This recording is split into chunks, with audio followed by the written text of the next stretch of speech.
Okay, so remember what we said last time. First of all, the standard LP has the following form.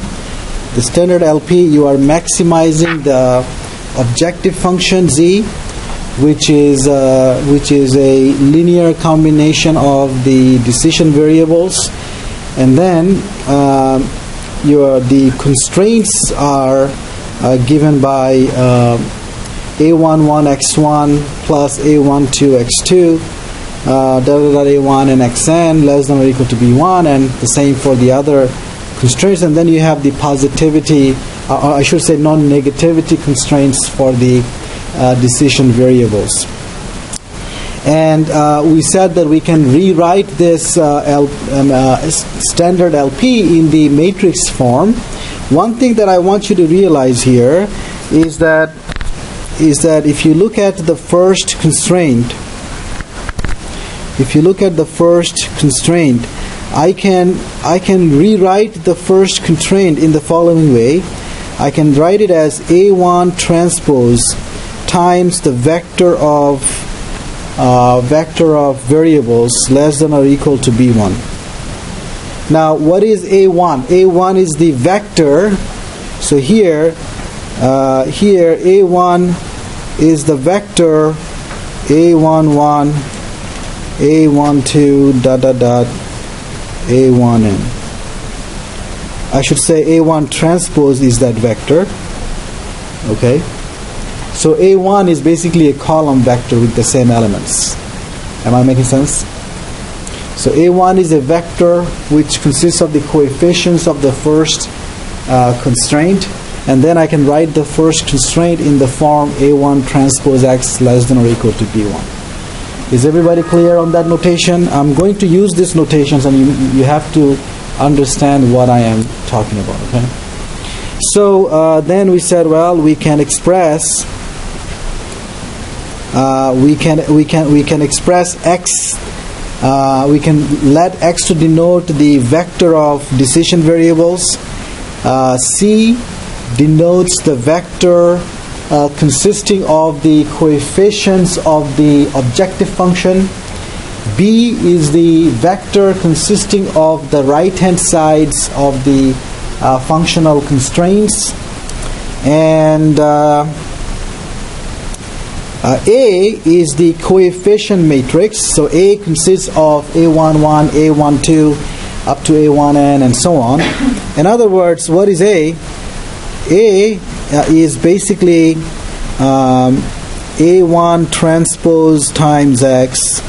So this is the first row of A. The second row of A is A2 transpose times x, The last row is AM transpose times x. So each row can be thought of as the product of AI transpose times x. Is everybody okay with that? Every row. Oh, I'm sorry.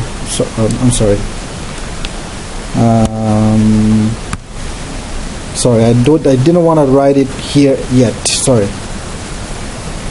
Didn't want to write that here yet. So Aij is just a coefficient matrix, and then the standard LP can be written in this way: maximize z equals to C transpose x, subject to the constraint Ax is less than or equal to b, and x is larger than 0. And what I meant to say is that the left-hand side of the constraints is Ax, right? The right-hand side is b. So what I'm saying is that the left-hand side is basically A1 transpose times x, A2 transpose times x, okay?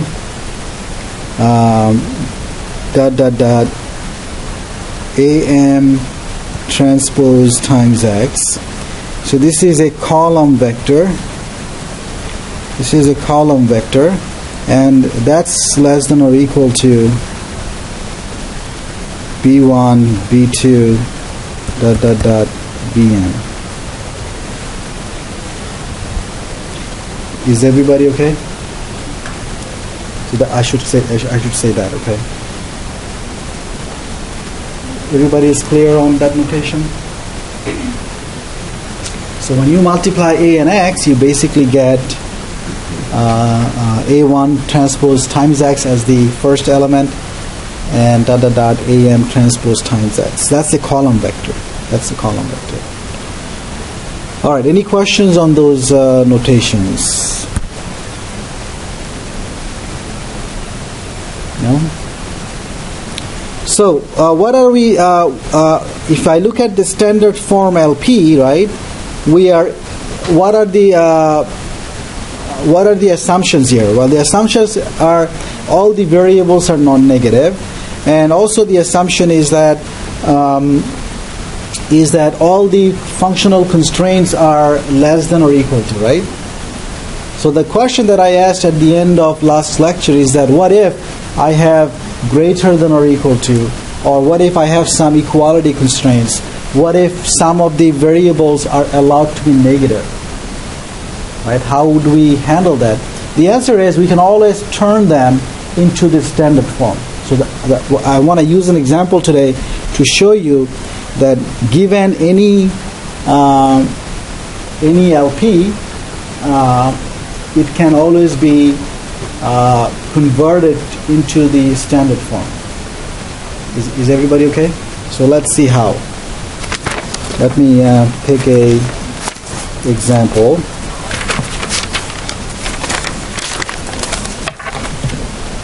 Let's say I have the following LP.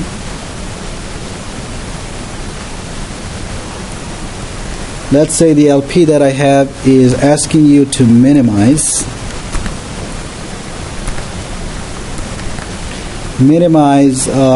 negative 5x1 plus 4x2 minus 3x3, and the constraints are subject to the constraints 2x1 minus 3x2 plus x3 is equal to 5. 4x1 plus x2 plus 2x3 is larger than 11. 3x1 plus 4x2 plus 2x3 less than or equal to 8. So, and let's say I am given that x1 is non-negative, but I am not given that the other variables are non-negative. Is everybody clear? The question is, can I convert it to a standard form LP? Okay. So let's see how we can do that. First of all, I have a minimization problem. So how can I make it a maximization problem? How can I make it a maximization problem?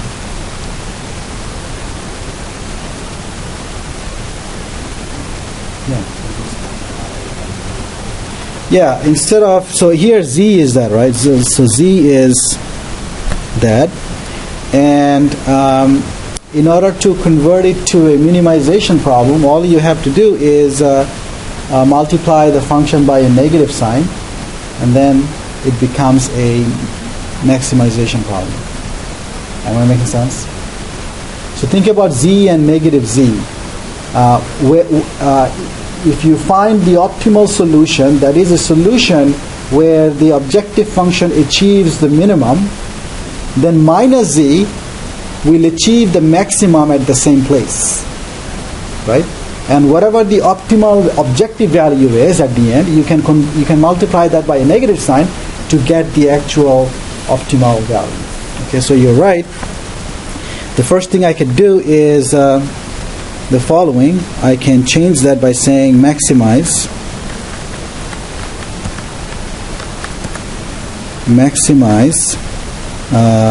and I'm going to use the same z if you don't mind.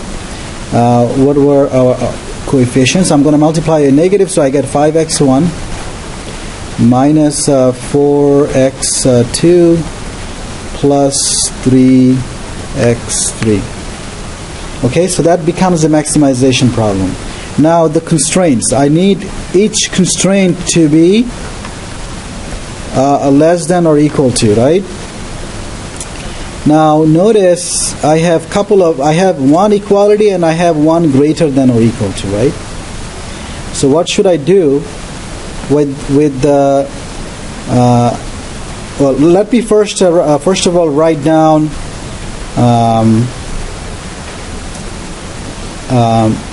let me just say the first one is equal to 5, right? How can I make it less than or equal to?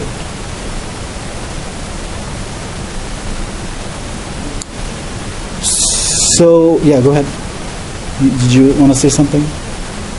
How would you convert it to a less than? I have equal to 5, right? So think about the following. Suppose I have a quantity W and W is a 5, right? How can I change this equation? I want to say the same thing, but in terms of inequalities, right? So wouldn't I say that W is bigger than 5 and W is less than 5? If I say W is bigger than 5 and W is less than 5, doesn't it pretty much say that W is 5? You agree with that? If I say W is bigger than 5 and W is less than 5, then W has to be 5. So W equals to 5 is equivalent to two inequalities together, right? So the first equality that I have, the first constraint that I have, I can replace that with two constraints. One of them less than, the other one is greater than, right? So let's do that. So I'm going to write the first equality constraint. I'm going to write it as 2x1 minus 3x2 plus x3 less than or equal to 5, and also 2x1 minus 3x2 plus x3 larger or equal to 5. And the third constraint was what? The second one was 4x1 plus x2 plus 2x3 is larger or equal to 11. And the last one was 3x1 plus 4x2 plus 2x3 less than or equal to 8.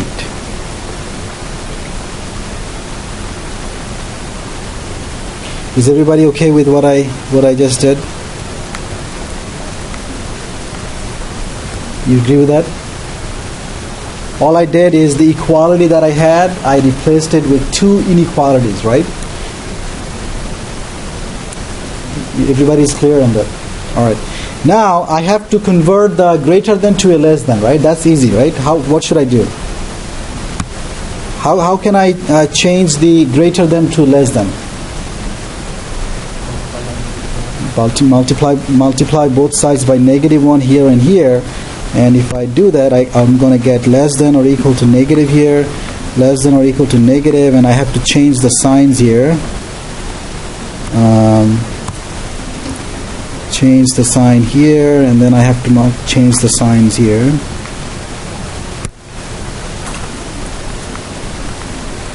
You agree? So the greater than or equal to the constraints where we had greater than or equal to, we multiplied both sides by negative and converted those to less than. Everybody's clear? So is it in standard form now? Is it in standard form? Not quite, because I still have to think about, x2 and x3 are not necessarily non-negative here. So all we were told that x1 is non-negative, right? So x2 and x3 may have negative values. So what should I do about that? Okay. The trick is the following. We know that x2 and x3 may take on negative values.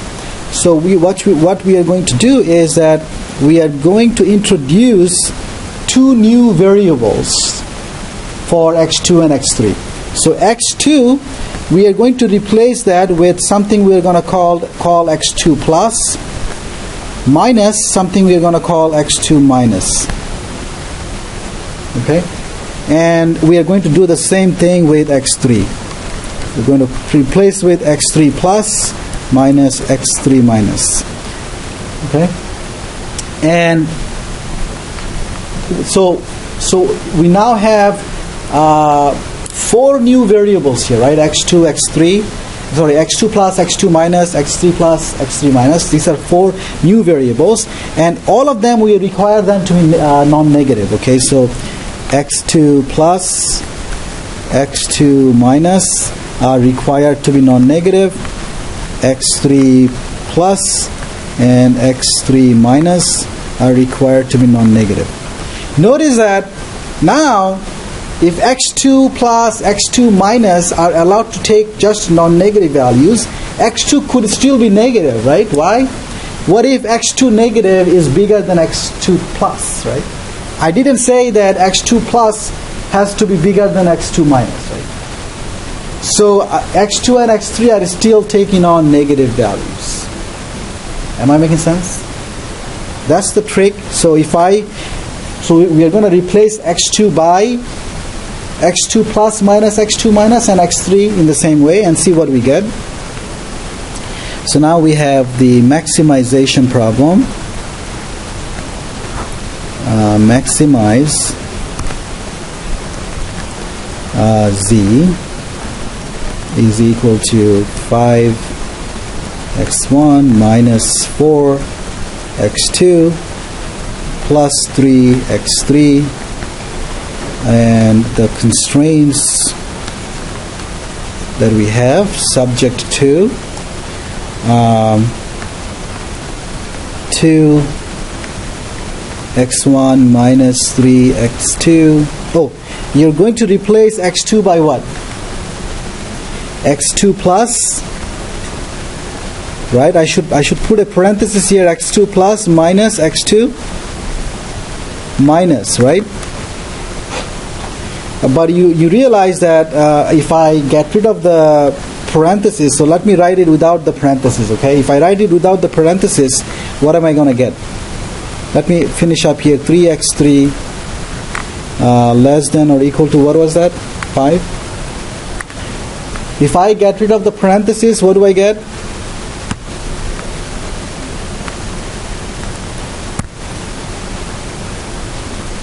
I get,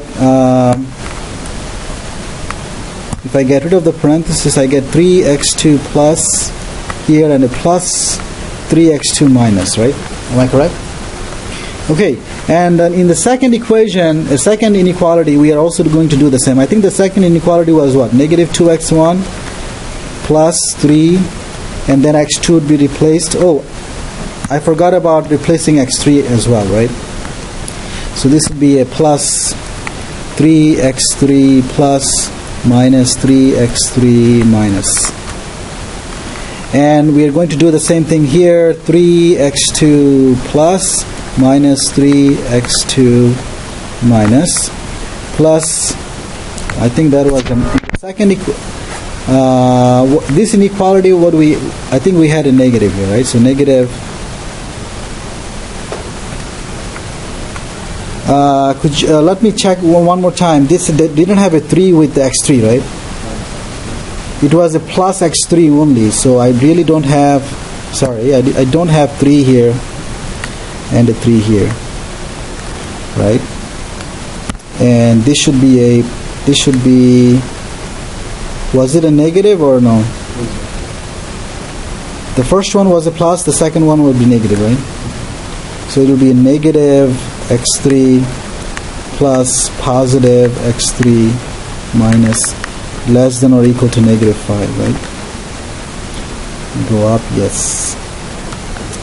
All right. The next one was what? Less than or equal to 11, right?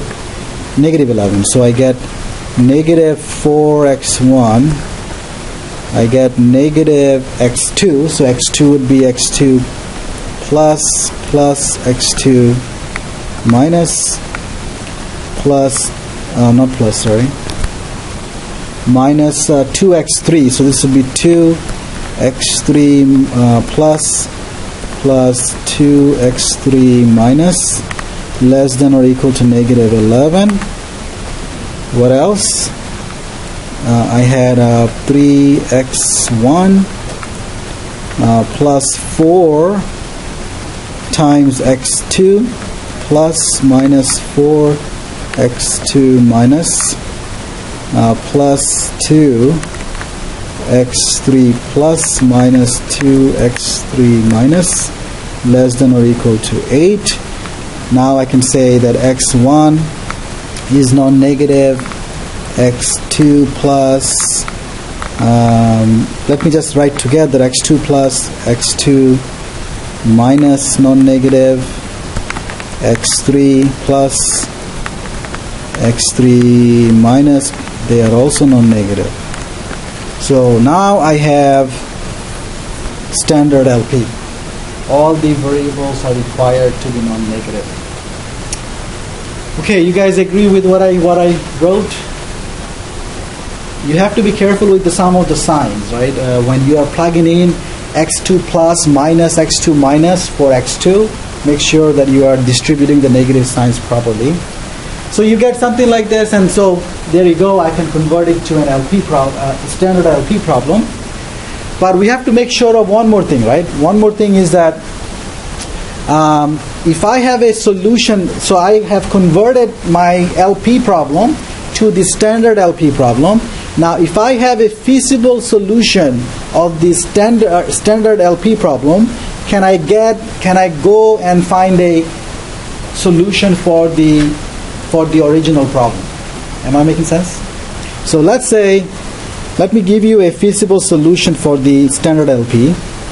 A feasible solution for the standard LP. Feasible solution for the standard LP above. And let's say a standard solution looks like this. X1 is 3.43. X2 plus is 0.143. X2 minus is 0. X3 plus is 0. X3 minus is 1.43. I think it's the optimal solution. Okay. Once I have a solution for the standard LP, how can I go back go back and find a solution for the original LP? What should I do? Give me a solution for the original LP. Okay. So what's the corresponding feasible solution for original LP? Okay. Is my question clear to you? What's the, I should say, corresponding, okay? Corresponding. So what's the corresponding feasible solution for the original LP? How would I find that? So I'm looking for a value of x1. I am looking for a value of x2. I am looking for a value of x3, right? Which will be a feasible solution for the original problem. Well, what is x1? x1 should be what? 3.43. What is x2? Remember, x2 is x2 plus minus x2 minus, right? So x2 plus is 0.143, x2 minus is 0, so this is 0.143. What is x3? x3 is x3 plus minus x3 minus, which would be 0 minus 1.43, which would be negative 1.43. Is everybody okay? So I can find a, given a feasible solution of the standard LP, I can find the corresponding solution for the original LP. Is everybody okay? Can I go the other way? If I give you a feasible solution for the original LP, how will you find a feasible solution for the standard LP?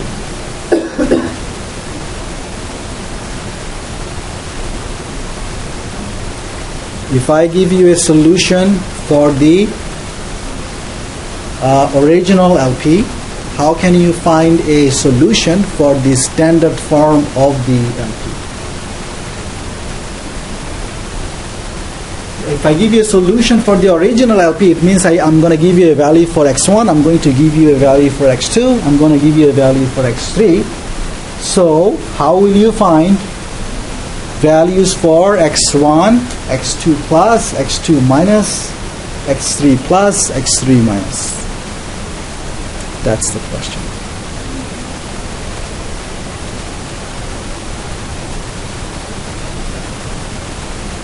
Anyone?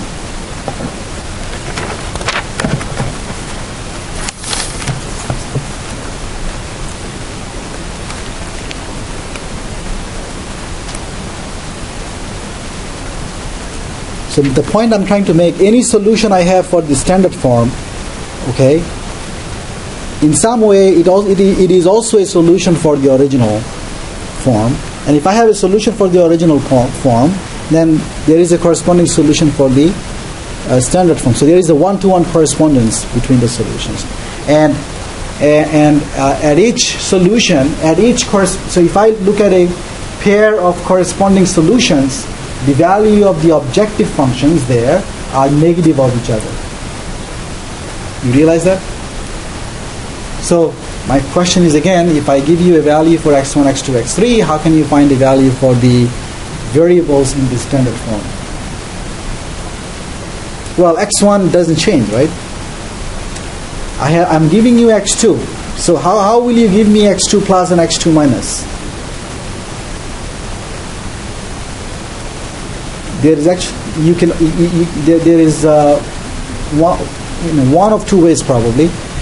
One easy way, well there might be many ways, but one way is I can just take x2 plus to be the same as x2.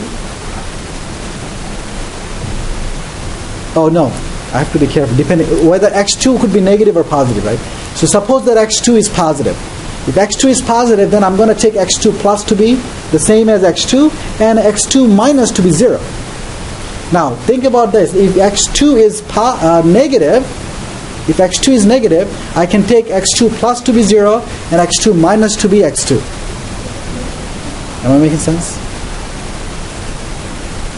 Does that make sense? So given a solution of the original problem, you can write down the solution for the standard form. Yeah. Then you have for x2 positive and x2 minus negative value. Yeah. I mean, so what I'm saying, suppose that x2 is 2, right? If x2 is 2, then what I'm suggesting is that I can take x2 plus to be 2, and then I can take x2 minus to be 0, and then their difference is exactly 2. If, on the other hand, x2 is negative 2, then I can take x2 plus to be 0, and I can take x2 minus to be 2. And what if x2 is positive 2, so this is 0 minus negative 2? x2 is negative, right? But if x2 is positive? Yeah, if x2 is positive, then I can start with this and this, or I could say 0 and negative 2, right? I didn't say there is only one way of doing it. Okay. There is more than one way, but one way would be that. Okay. Is everybody clear? So there is a way. If I'm given a solution for the original problem, I can write down a solution for the corresponding standard LP as well. Is everybody okay? So my point is, if you go ahead and find a solution for the standard form, right? What would be the optimal solution for the original problem? All I have to do is write down x1, x2, x3 values, and that will be the optimal solution for the original problem. But what would be the optimal value of the original objective function? It will be negative of the optimal value of the objective function in the standard form, right? Is that okay? Because we multiplied the objective by negative. So in any case, so now you know how to handle the other cases. Is everybody okay? Your text does not talk about this in chapter 3, but I thought I would just go ahead and talk about it and then don't worry about it later. Okay, so now you know you could do that. Okay. Any questions on what we just said?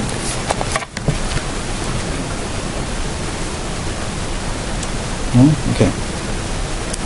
Now, one thing let me see, 10 minutes, okay. So let me go back, and so now I can just concentrate on the standard form, and now you know that if I know how to solve the standard form, I know how to solve the other LPs as well. Okay. So we now concentrate only on the standard general form. So the standard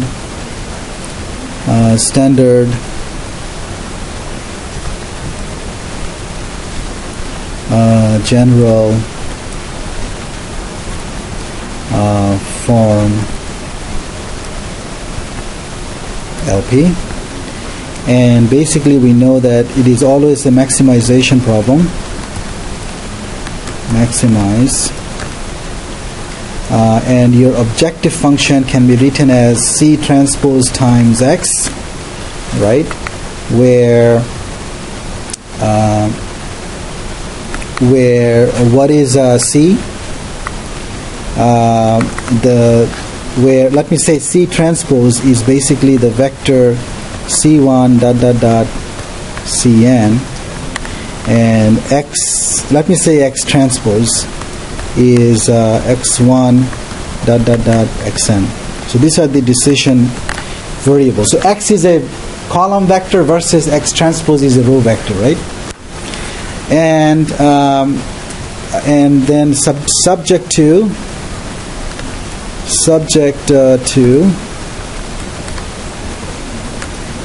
the constraints, where the constraints look like A times X less than or equal to B, and where, let me just say that B transpose is B1 ... Bn, and what is A? Let me just say that A is Aij, and this is an M by N matrix.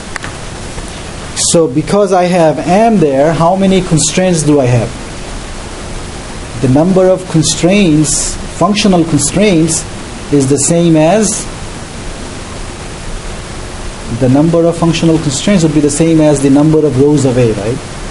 So the coefficient matrix A has M rows, so that's how many functional constraints I have here. And then also I have that the decision variables are non-negative, right? Okay. All right. Once I have this, then we saw in the two-dimensional case that the feasible region, what is the feasible region? feasible region. The feasible region is a n-dimensional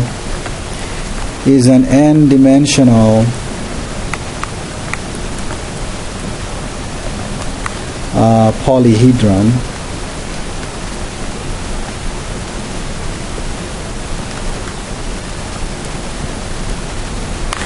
Okay.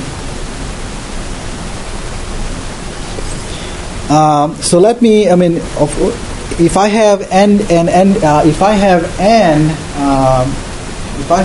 decision variables and n is larger than 3, for example, then I cannot visualize the graph of this whatever the feasible region is. But I'm going to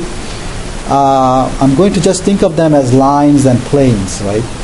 Okay. So when we have just to give you the ideas here, let's say I have my feasible region looks like the following. Let's say I have, let me see. You know what? Let me use my helper here. So let's say I have this.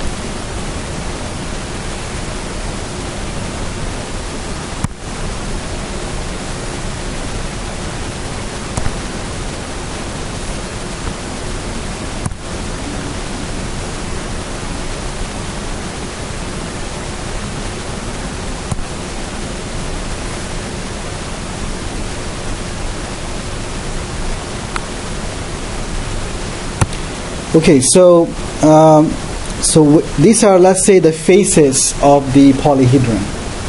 Okay, and meaning that let's say this is the this side is, let's say, the graph of the function, the graph of the equation corresponding to the jth constraint. So what's the jth constraint?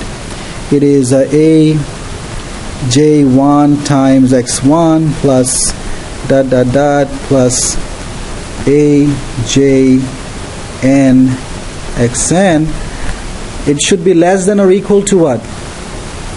bj, right? But I'm going to look at the corresponding equation. And what's the graph of that equation? The graph of that equation is a hyperplane. So think about just a plane or a line. And so I'm calling that a face. Okay? So what's the face? What is a face for the feasible region? If I look at each constraint and make them equality, then the graph of that equality is a face. It's a hyperplane, right? And that hyperplane is there.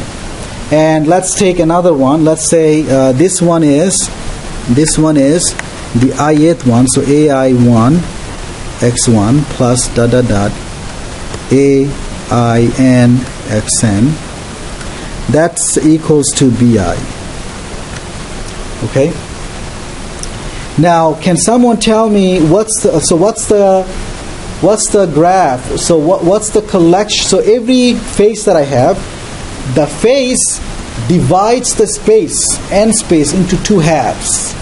Am I making sense? Think about a line, right? If I have a straight line in the plane, it divides the plane into two halves, right? Same way, if I have a plane in 3 dimensions, then it divides the 3 space into 2 equal halves, right? Now, same way, if I have an n-dimensional hyperplane, it divides the n-dimensional space into 2 halves, okay? Now, my question to you is, what's the graph, what side of the face satisfies the inequality less than or equal to bj? What side? Well, one of the sides, right? So let's say this side here, this side here satisfies that. So this is let me extend that for a second.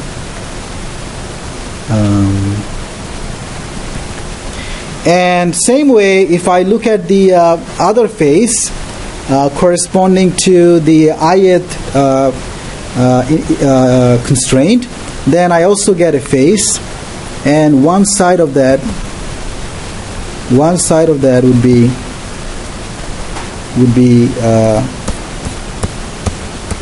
one side of that will be determined by the inequality, less than or equal to bi.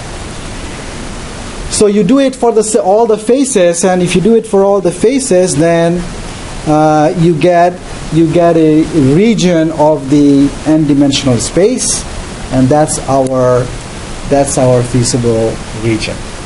Is everybody okay? All right. So now, how do we find the optimal solution? What's the idea behind the optimal solution? The idea behind the optimal solution is that you look at the level set for the objective function. So what do I mean by that? Remember, our objective function is what? Our objective function is C transpose times X, right? That's our objective function. So we are going to replace Z by some number Z0, a convenient number Z0, maybe it's 0. And then we are going to look at the corresponding hyperplane. So if I replace Z by a specific value Z0, I get a hyperplane, and that's called the level set. That's called the level set of the, that's called the Z0 level set of the objective function. So if let's sketch that. Let's say that looks like the following. So let's say this is the level set at Z0. This is the level set at Z0 for the objective function. It's going to be a hyperplane. And then what's our idea of finding the solution, geometric idea? The geometric idea is, let me make another level set for the objective function. And another level set will be parallel to this guy. So let's say it is this. So this is, let's say, Z1 equals to CTX. This is the level. So let's say Z1 is bigger than Z0. Okay? If Z1 is bigger than Z0, let me give you a point here. Let's say I have a point here and a point here. Let me call this point x2, not x2, sorry.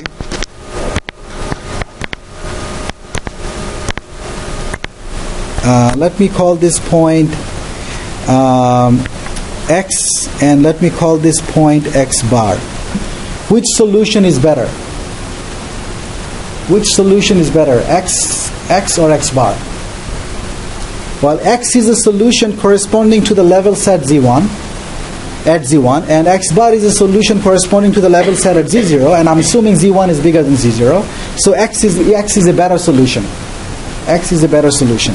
So what's the idea? Well, we move the level set at Z0, we move it through the feasible region in the direction of the increasing values of the objective function, and we keep doing that until we cannot go further.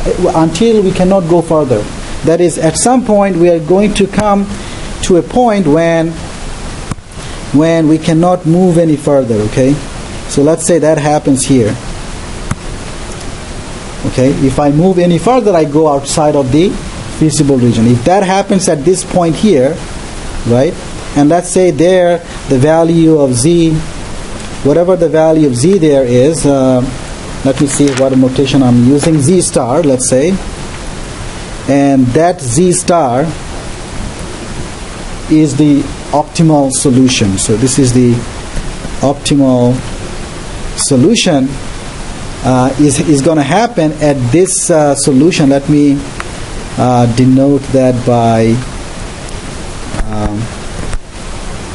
X star. So X star is the optimal solution, Z star is the corresponding optimal value.